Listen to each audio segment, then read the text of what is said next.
নমস্কার, আমি মৌমিতা। আমার নতুন একটি ছোট্ট ভিডিওতে আপনাদের সকলকে অনেক অনেক স্বাগত।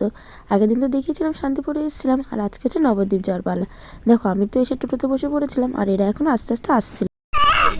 কত লোক যাচ্ছে বল? এই দেখো, আমরা সকলে তো বেরিয়ে পড়েছিলাম, আর আমাদের গুড্ডুবাবু যাবে না করে হঠাৎ করে ও কী মনে হয়েছে, ও এখন বলছে যাবে। তাই জন্য দেখো জামা ব্রাশ সমস্ত কিছু হাতে করে নিয়ে একদম চলে এসেছিলাম এখন আমরা শান্তিপুর স্টেশনে।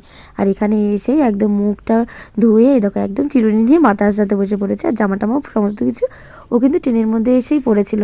তো যাই হোক, শান্তিপুর থেকেই কিন্তু প্রত্যেক দিন সকালবেলা যত সময় 8টার দিকে ছিল ট্রেনটা, তো 8টার দিকে এই ট্রেনটা কিন্তু একটা টাইমেই ছাড়ে, যেটা শান্তিপুর থেকে কৃষ্ণনগর অবধি যায় দিকনগর হয়ে। আর মাঝখানে কিন্তু মাত্র একটাই স্টেশন পড়ে, সেটা হচ্ছে দিকনগর স্টেশন। কিন্তু জানো তো, এইটুকু আসতে নর্মালি 5 মিনিট লাগানো টাইম, মানে টাইমও লাগে না, কিন্তু মানে এই ট্রেনটা আসতে পাক্কা আধ ঘন্টার বেশি লেগেছিলো। তো যাই হোক, আমরা এখন চলে এসেছিলাম যে কৃষ্ণনগরে। আর দেখো, আমি দেখাচ্ছিলাম ওই যে ওই পাশের রাস্তা যেটা আছে, মানে ওই পাশের যে লাইনটা, আমরা যদি কালীনারায়ণপুর হয়ে যেতাম তাহলে পর আমরা ওই লাইনটা দিয়ে ঢুকতাম। যেহেতু আমরা শান্তিপুর হয়ে এসেছি, তো ওই জন্য আমরা এই লাইনটা দিয়ে এখন ঢুকছি। তো যাই হোক, এখন দেখো চলে এসেছিলাম আমরা এখন কৃষ্ণনগরে। আর কৃষ্ণনগর এসে যেটা না খেলেই নয়, সেটা হচ্ছে ডালপুরি। তাই সকাল সকাল সকলে মিলে একদম ডালপুরি মন ভরে খেয়ে নিয়েছিলাম। আর তারপরে একটা অটো ধরে নিয়েছিলাম, আর অটো ধরে চলে এসেছিলাম এই যে এখন দেখো নবদ্বীপের দিকে। আর তার মধ্যে তোমাদেরকে একটু আমঘাটের স্টেশনটা দেখিয়ে নিলাম, যেখানে কিন্তু সকাল দুপুর রাতে মানে 3টে টাইমে 3টে ট্রেন এখন যাতায়াত করে। যাই হোক, চলো এখন মামাবাড়ির দিকে যাওয়া যাক। আর দেখো, যেতে যেতে যেটা না দেখালেই নয়, সেটা একটু তোমাদেরকে দেখিয়ে নিলাম, এই যে মায়াপুরের বড় মন্দিরটা। আর এখন দেখো চলে এসেছিলাম আমরা নবদ্বীপে। আর তার মধ্যে এখানে আমাদের একটা দিদি বাড়ি, তো সেটাই একটু সবাইকে দেখাচ্ছিলাম। আর এখন দেখো এসে আমার যেহেতু ভাসুরের একটা ছেলে হয়েছে, তো তার জন্য একটা সকলে মিলে জামা কিনছিল, তো সেগুলো কেনাকাটি শেষ করে এখন দেখো এক এক করে সকলে মিলে চলে এসেছিলাম আমার মামা শ্বশুর বাড়িতে।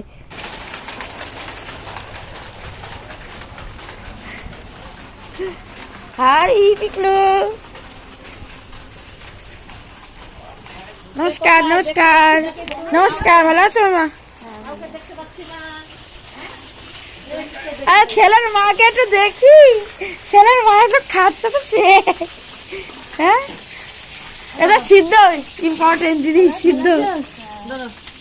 এই দেখো, এখন তো আমরা এই বাড়িতে চলে এসেছিলাম, আর আমি আমার পৈতে মার জন্য একটা শাড়ি নিয়েছিলাম। চলো এটা দিয়ে আসি। কি অবস্থা? হ্যাঁ, পিঠা কই? ঘর ঘর কি অবস্থা? কালকা পিঠা দেখতে আমার কি পিঠা খাইতে ইচ্ছা করলো? তাহলে এই দেখো, শাড়ি দিতে এসে দেখি আমার পৈতে মারা নতুন করে ঘর করছে, এই জন্য সমস্ত কিছু ভেঙে একটা অন্য বাড়িতে থাকে, শুধু খাওয়ার টাইমটাই আসে। তো সেই সাথে একটু কথা মতা বলে একটু দেখা সাক্ষাৎ করে চলে এলাম এই বাড়িতে। আর আমার দাদার মানে আমার ভাসুরের যে ছেলে, তো তাকে একটু কোলে নিয়ে একটু বসেছিলাম। ফাইনালি তাহলে নীলা। হ্যাঁ,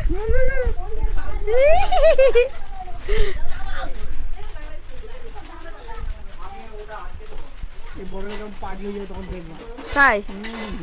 আর এই যে দাদার স্পেশাল মাংস, আর এর ভিতর তো পকোড়া স্পেশাল হচ্ছে, পকোড়া এই ঘরের মধ্যে।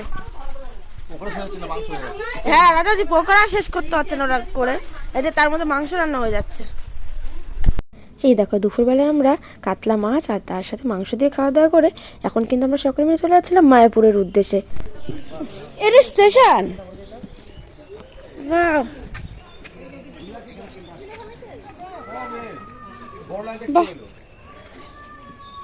এটা নবদ্বীপ স্টেশন। এখানে আগে ছোট ট্রেন এসে দাঁড়াতো। এটা বিশ্রাম ঘর, এটা বিশ্রাম ঘর।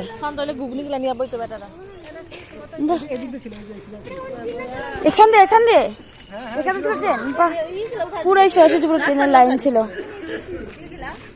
এটা টিকিট কাউন্টার। বাহ,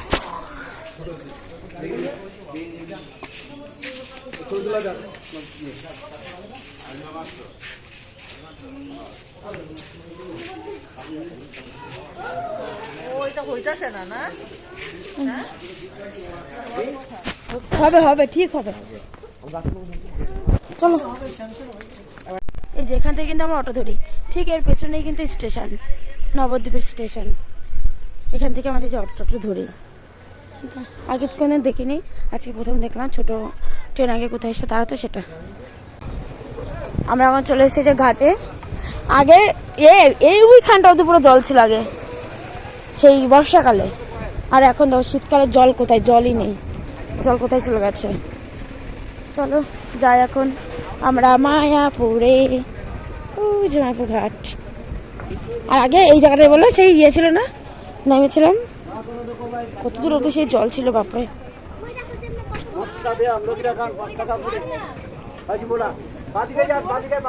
এই দেখো আমরা কিন্তু এখন উঠে গিয়েছিলাম লঞ্চে, আর তার মধ্যে তোমাদেরকে একটু আমাকে দেখিয়ে নিলাম। তো যাই হোক, আমরা এখন সকলে মিলে এখন যাচ্ছিলাম মায়াপুরে, ওখান থেকে একটু বড় মামির বাড়িতেও যাবো। তো এখন এই যে আমাদের লঞ্চটা ছেড়েও দিল। আর এই দেখো কিছুক্ষণের মধ্যে দেখতে না দেখতে আমরা কিন্তু চলে এসেছিলাম এই যে মায়াপুর ঘাটে। এখন নেমে পড়েছিলাম, এখন চলো এখান থেকে বেরিয়ে যাই। আর বেরিয়ে গিয়ে একটা টোটো ধরে নিতে হবে, তার কারণ এখন আমরা যাবো একটু আমার বড় মামি শাশুড়ির বাড়িতে। এই জন্য দেখো একটা টোটো ধরে নিয়েছিলাম। তো চলো এখন মামির বাড়িতে যাওয়া যাক। ফোন করলাম ধরলো না কেন?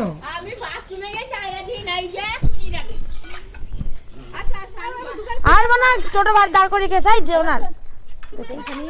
এই দেখো বড় মামির সাথে কথা বলার পর কিছুক্ষণের মধ্যেই কিন্তু আমরা পৌঁছে গিয়েছিলাম মায়াপুরে। আর দেখো ইস্কনের মন্দিরে ঢুকে আমার কিন্তু বেশ ভালো লাগছিল, অনেকদিন পরেই আসলে এসেছিলাম। আর দেখো এখানকার এই যে ফুলগুলো, এটা তো আমার সব থেকে বেশি ভালো লাগে, এত সুন্দর লাগছিল। জানি না ক্যামেরাতে কতটা ঠিক বোঝা যাচ্ছে কি না, কিন্তু খুব সুন্দর লাগছিল। যাই হোক, ফুলের সমস্ত সৌন্দর্য উপভোগ করতে করতে আমরা কিন্তু এই সাইডটা একটা যে অরিজিনাল নয় কিন্তু নকল একটা পদ্ম মতন করা আছে আর ঝর্ণা আছে, তো সেই ঝর্ণার কাছেই চলে এসেছিলাম। এই জায়গাটায় না আসলে মায়াপুর আসা মানে বৃথা, আমার তো এটাই মনে হয়। তো যাই হোক এখানে চলে এলাম। আর দেখো এখানে এসে আমরা কাকে পেয়ে গেছি, গুড্ডু ওর বন্ধুদেরকে পেয়ে গেছে, তো বন্ধুদের সাথে ঘুরছিল। আর আমরা এখানে এসে গুড্ডুকে পেয়ে গেছিলাম। হ্যাঁ পিটুনিয়া, পিটুনিয়া।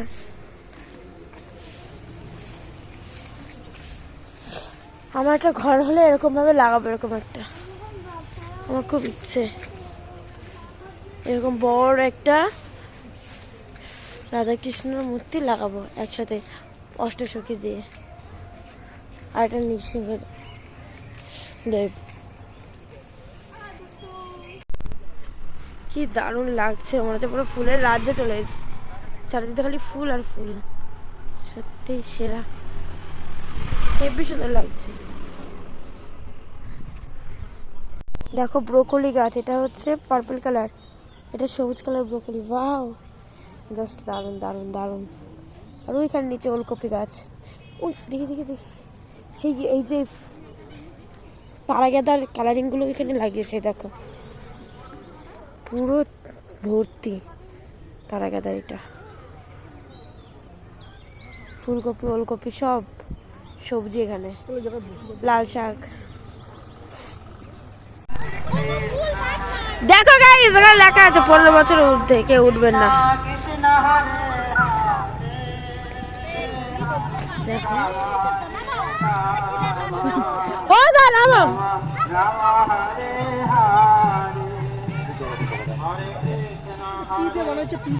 এই দেখো মোটামুটি একটু ফুল দেখে পার্কের থেকে ঘুরে আমরা এখানে এসে গাছতলাটায় বসেছিলাম, কারণ এখন আমরা যাবো মন্দিরের সন্ধ্যা আরতি দেখতে।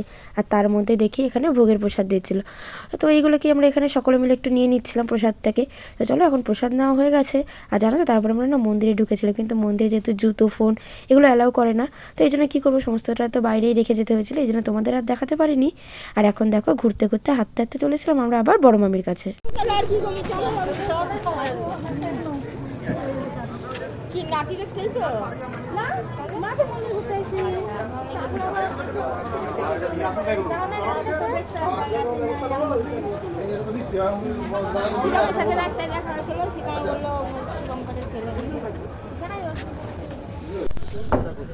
কেমন কুয়াশা মাইরি গঙ্গা চলে।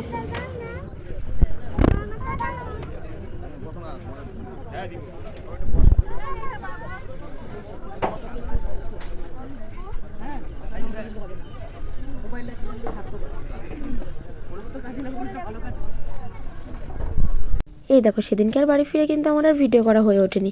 আর এটা হচ্ছে ঠিক তার পরের দিনের সকালবেলা। এদিন আমাদের সকালের মেনুতে ছিল লুচি আর তার সাথে ছিল ছোলার ডাল।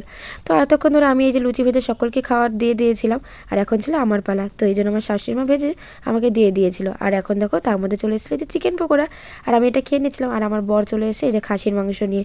তো যাই হোক আজকের মেনুতে ছিল খাসির মাংস, আর আমার বর দেখো একটা ফুটুক করে একটা খেয়েও নিল আমার কাছ থেকে। যাই হোক খাওয়া দাওয়া করে এখন খাসির মাংস আর অনেক কিছু ছিল মেনুতে সেদিনকে, তো সমস্ত কিছু খাওয়া দাওয়া করে এখন আমরা চলে যাচ্ছি বাড়ির পথে। আর দেখো এখান থেকে এসে যেখান থেকে এই যে টোটোটা ধরতে হয় সেখান থেকে আমরা একটা অটো ধরে নিয়েছিলাম। আর চলো এখন অটোটা ধরে নিয়েছি, এখন যাওয়া যাক আমাদের বাড়ির দিকে। এই দেখো আমরা কিন্তু এখন অটো থেকে নেমে গিয়েছিলাম, আর এখন আমরা চলে এসেছিলাম ট্রেনে। তো যাই হোক চলো দেখতে দেখতে তো আমাদের কালিনার উপরেও পৌঁছে গিয়েছিলাম। এখন চলো যাওয়া যাক আমার কাকা শ্বশুরের দোকানে।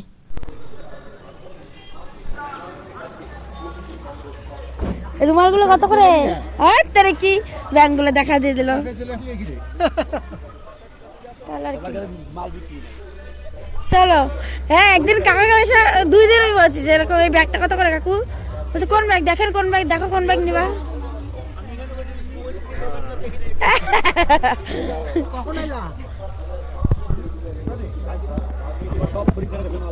তাই না? তোমার যদি পছন্দ না হয় এই দেখো স্টেশন থেকে কিন্তু আমাদের বাড়িতে হেঁটেই যাওয়া যায়, কিন্তু সেদিন আর এতগুলো ব্যাগ নিয়ে আমরা আর হেঁটে যাইনি, আমরা একদম একটা টোটো করে নিয়েছিলাম। তো যাই হোক, চলো এখন বাড়ি যাই। আর আজকের ভিডিওটা বাস এইটুকুনি, দেখা হচ্ছে আমার পরবর্তী ভিডিওতে। ততক্ষণের জন্য সকলে ভালো থাকবেন, সুস্থ থাকবেন। Tata, by.